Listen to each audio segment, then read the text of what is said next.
marriage champions. I'm Amy Morgan, the feature writer for the San Antonio Marriage Initiative, and I am so happy today to introduce you to Dr. H. Norman Wright. Dr. Wright serves as research professor of Christian education at the Talbot School of Theology in California. But his work stems back to the 1960s. He has created more than 90 resources, books, courses, and curricula. The breadth of his professional expertise encompasses materials for marriage, pre-marriage, and devotionals, including 6 with a dog theme, which would be my favorite, and 2 for fishermen. However, Dr. Wright is best known in his venerated counseling and educational career for helping people heal from grief. His book, Experiencing Grief, has sold close to 400,000 copies and is continually in print. Dr. Wright, thank you so much for being here with us. Thank you for having me. You recently built upon experiencing grief with a new book that speaks directly to the trauma people experienced in this COVID pandemic. It's called Restarting the World, and I have a copy of it right here. You can see that I have dog-eared it with so many great takeaways and comments. Let's talk about that book. I think we know what inspired you to write it, but I'd love to hear more in your words. Basically, what we wanted to do with this book, and we've kept it small, we've kept it simple, we've kept it so that somebody can just read it and start applying it and making a difference in their life. That we need to come to the place where we understand what is trauma, how it affects us in our marriage as parents, and what we can do about it. Well, I know in your book, you unpack that and you do give some very practical suggestions. And I know it's very much based on the word and on scripture, which of course is the source of all truth. Could you dive a little deeper into what you wrote in the book? Well, two sections I want to talk about. One of them has to do with, and let me get to the right pages here. One of our concerns has been the effect of the crisis on the family and on children. One of the other chapters that's very unique has to do with touch. Yes. We don't think much about touch, do we? Yeah. In fact, I just looked for research on this. I could not find one book that had dealt really thoroughly with touch. And we've had some very fascinating conversations, and I hope everybody listening will try this. Go to your spouse if you're married and ask them the question, okay, in your life, when was the first time you knew that your mother or your father loved you through touch? Think about it. And some of the reactions we're getting are just amazing. I had one man in his 60s begin to cry because he said, I discovered that in my lifetime, my mother or my father never reached out with a soothing touch. It was always, suck it up, just go ahead and do it your way. You don't need this stuff. And he just sat there and he wept. And I've seen this again and again and again. And what about you as a listener? When was the last time that somebody gave you a caring, non-sexual type of a touch? But let's talk about what you say about resiliency. It's a word that's kind of bandied around now, but man, we sure need it. Well, when you think of resilience, you think of strength. You think of somebody having something that's going to motivate them to move forward in the future. Where do you get your strength? That's one of the questions. What does the Word of God have to say about strength? And there's chapters in here that deal with all of these types of situations. I'll have to admit, I have some favorite parts of the book, and I will come right out. But in chapter 8, building up others during difficult times, which is really significant when you're married. because marriages are really under attack right now with what's going on, and they need somebody to come alongside of them. But a quote that I found, it said, "We are all in the same boat. We are not all in the same storm." For some people, it's a sprinkling. This is a break. It's a breather. It's a rest. It's a pause, a time to reconnect with their families. But for some, it's a storm. It's a bit scary. It's disruptive. It's enough to make you stay up and watch the news and worry just a bit.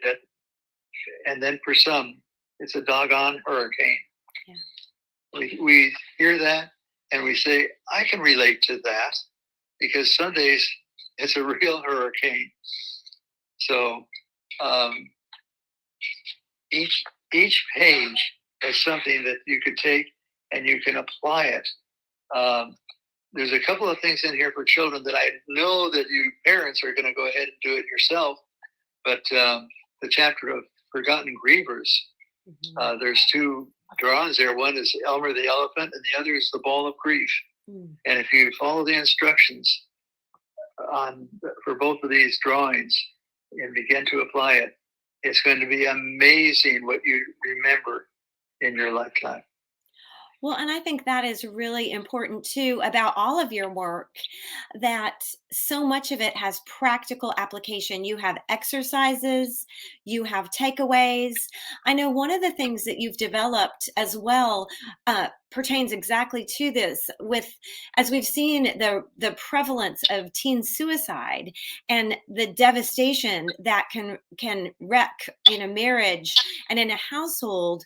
I know you have some thoughts about that, but you actually created a little card that people can order, whether it's a church leader or an organization or just a personal person, with just some warning signs and some things to do. There's one set of materials that I want to talk about for everybody listening. It's on trauma. What is it? And it's about 8 pages of laminated material. And it's what I have learned about trauma over the last 6 to 10 years. And I keep learning and keep learning and keep learning. And we've put this together with a lamination so that everybody listening, whether you're a pastor, a lay person, whatever, we would encourage you to get a copy of this and keep it by the phone after you have read it and digested it. And then you're going to be able to use it. Same way with suicide. If you have anybody that you are aware of who gives even a slight hint of suicide, you need to listen. You need to respond. And people say, I could never do that. I'm just a lay person. You are a lay person who has a heart for the Lord. And what you can do is, when somebody gives even a hint of it, say, tell me some more. I'd like to hear what else is going on in your life. And basically, people ask me what I do when I'm counseling. Do I have an agenda when somebody comes in? I say, no. Well, what do you say? I ask them, tell me your story. Everybody has a story, and I'd like to hear it. And it gives them the opportunity, and by having a story and having a listener, then we're able to connect with other people in a much, much better way.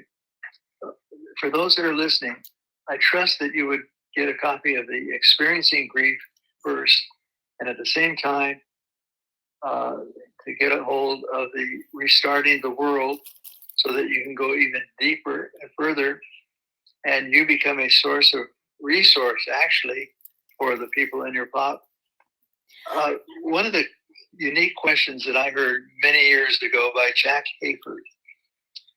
I guess I was walking my dog, and I was listening to the radio, and he raised the question, who is the spiritual leader on your block? Well, that's interesting. And I never thought about that, so I decided I'll take the challenge. So in my mind, I went up one side of the block. I said, there's no spiritual leader there. And I came down the other way, no spiritual leader there. Then I got to 2051 Snowden Avenue in Long Beach.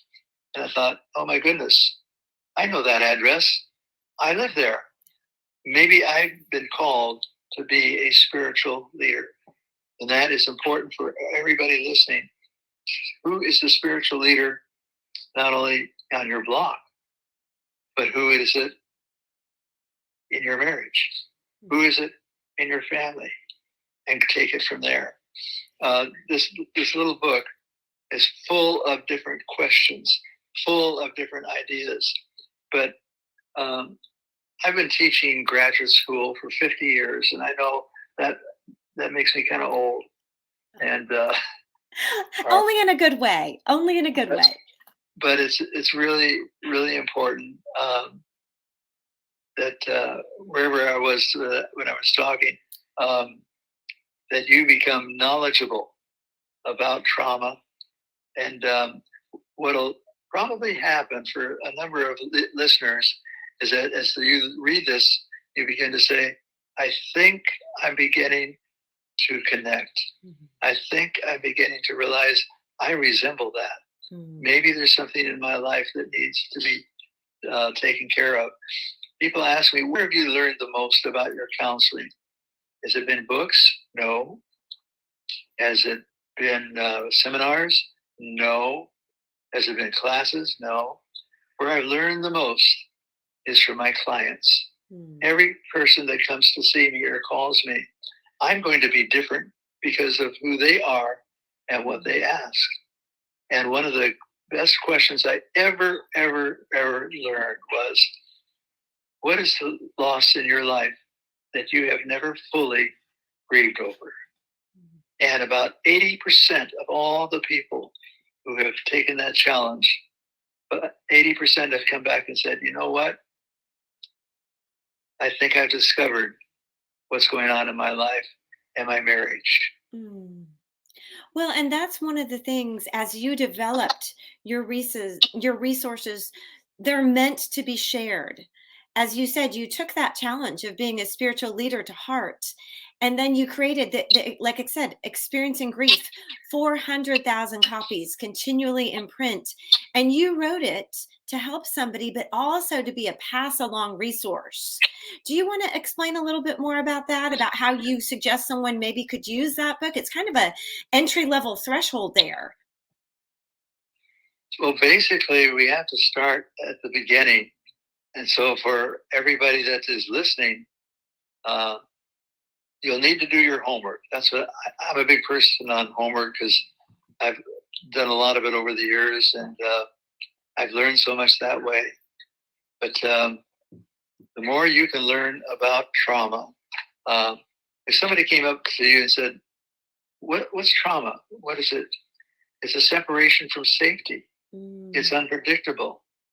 It's every new trauma in a person's life will activate the old one, especially if you have never come to grips. And I've talked to so many people who say, I don't need that stuff. Trauma isn't there, etc. And then we just start gently sharing. Were you aware that trauma means that nothing will be the same again? Yeah. Were you aware of that? Did you know that half to 2/3 of victims grow in a positive way if, that's a big if, they get the help that they need? People who move forward from their trauma, the ones who recover, they see what happened to them as a challenge, not an overwhelming problem. They're optimistic. They connect with people. And I've taught on trauma for years, and never realized that I had been traumatized at one point by a train wreck, an accident. And that stuck with me for several years. I'd come up to the train track where I saw the accident, and I'd get about 100 feet away, and my car came to a halt. And I looked at the car and said, car, what are you doing? How come you're not going ahead? How come you're stopping? Well, I never intended for the car to stop, but it did, because it reactivated what I had experienced in that train wreck. And so, even 20 years later, every now and then I'm a little cautious when I come to that train trestle, and I scoot around as fast as I can. So Well, I love what you're talking about how to share and how important it is to heal from trauma and grief. And I know some of our listeners here, some of our marriage champions may recognize your name for a program you created that's been used, I don't know, 25, 30 years, GriefShare. A lot Oh, yes. of churches. Let's 20, talk about that because you're a household name because of that. 26 years ago, they had the first grief share, and I've been with them ever since. And now uh, there are grief share. It's a small group working, and they are. I'm just trying to get the figures right. Over 18,000 Wow. grief share programs in churches here in our country, and Wow. I've helped to facilitate a number of them. One of which was just last year. It was a grief share just for parents who had lost children. And I was involved in that because I'd lost both of my son and my daughter. Mm. And so God never wastes anything that we experience. He comes in and he takes it, he uses it. And 33 years ago, my son died. And it has been an interesting month with all the athletic events throughout the world. Yes. And, I was very much into that because my son Matthew was a participant. He could only kick a little ball, but that was his participation. And I cried and I let it come out. And that is so important that we see the value of tears. Yeah. Tears are a gift from God. They're something that you can't always just bring them up. They hit. And I carry with me these books and I give them out all over the place because even if I'm at Walmart and somebody is starting to cry next to me, I'll admit I'm an eavesdropper. I will pick up the information and I'll just hand them one of the books and say, hey, maybe this would help. And if you read it and you don't remember anything, welcome to grief. Welcome to grief. Yeah, that loss of memory, that just not being able to process is truly one of the signs. And thank you for honoring us with that story about your son. I know that is a tender memory. And even still, like you said, with a parent that loses a child, you really never completely, that grief is always there. I think you had talked to me about it. Kind of a wave will just come back if something hits you, and that's one of the places where GriefShare can really be a help for a couple in a marriage, to help them lean toward each other and grow toward each other instead of breaking their marriage apart. Correct? Could you help us see how that might be an application? Well, one thing to keep in mind that you need to, first of all, make sure that you have taken the steps that you need to for your own marriage. Who do you know in your life as a relative or any other situation where they actually are experiencing the characteristics of trauma? And if you know somebody, this is the time to really come close to them and share with them. It's going to take a while. If you know anybody in your family that's been involved with trauma as a child and adolescent or as an adult, and I work a lot with the adult situation, realize you might have to go over material more than once, maybe twice, maybe 10 times. And each time it gets a little better, and a little better. I'm going to mention another book that is really important called Surviving Trauma, Crisis, and Grief. Yeah. And that you can get it through my office, like the other resources. And I'm going to answer a question that people have asked. Will you sign the books? Every book that comes out of my office is signed. To mention to you, since you have a marriage ministry, this month was my 10th anniversary for marriage, but it was not celebrated yearly. Mary and I have been married for 10 months. Oh. And we celebrate monthly, not. Oh, that's so sweet. We do it monthly, and usually she picks the place we're going to go eat. And because at our advanced age, we don't have that opportunity that many of your couples have. And so one thing I would say to them, never take for granted the amount of time that you have for your marriage relationship, because sometimes it's not the amount of time that we think we have. Yeah. And it's important that you give this priority. And one of the ways that you can do this is through touch. As you walk out from this house or apartment or church, slip your hands together and keep them glued. That's so important.